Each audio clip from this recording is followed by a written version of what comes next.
Text A. If you're upset about the quality of your education, you should be. By any reasonable measurement, American schools are failing to educate our kids.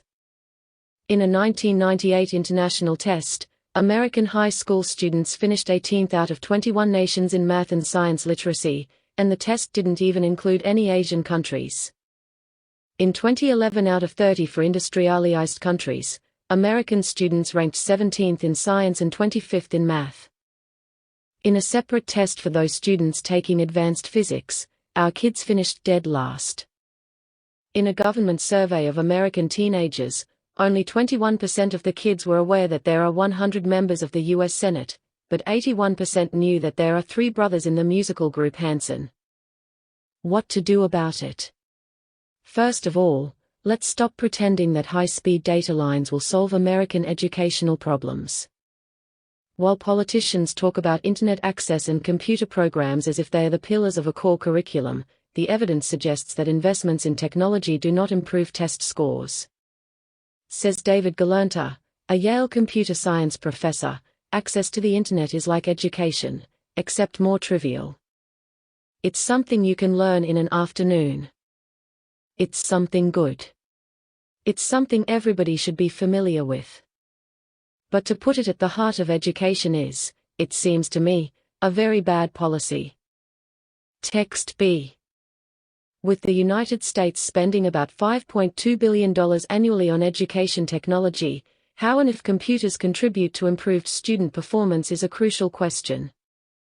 A new study by Educational Testing Service reveals that how computers are used determines their efficacy.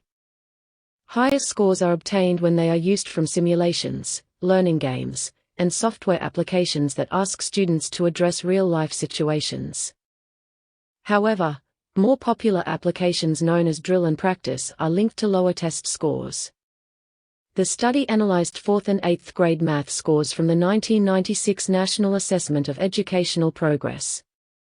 Among 4th graders, students whose teachers used computers mainly for math learning games scored up to 15% of a grade level higher than other students.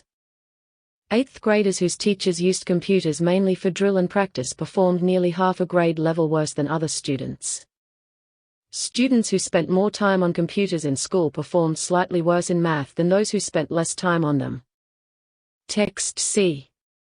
Real learning starts with the learner, not the teacher.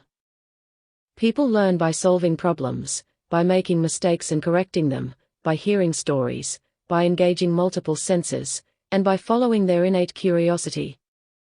Learning doesn't have to take place in a classroom, a class doesn't have to last an hour, and motivation doesn't have to come from the threat of a ruler applied to one's knuckles.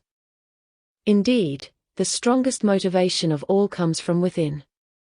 Pages, documents, classes, and files are anachronisms, vestiges of a bygone era of factories and smokestacks. As Alvin Toffler put it so well in Future Shock and the Third Wave, the industrial age has indeed given way to the information age. Also, realize that all learning is social. People learn what works by conversing with one another informally.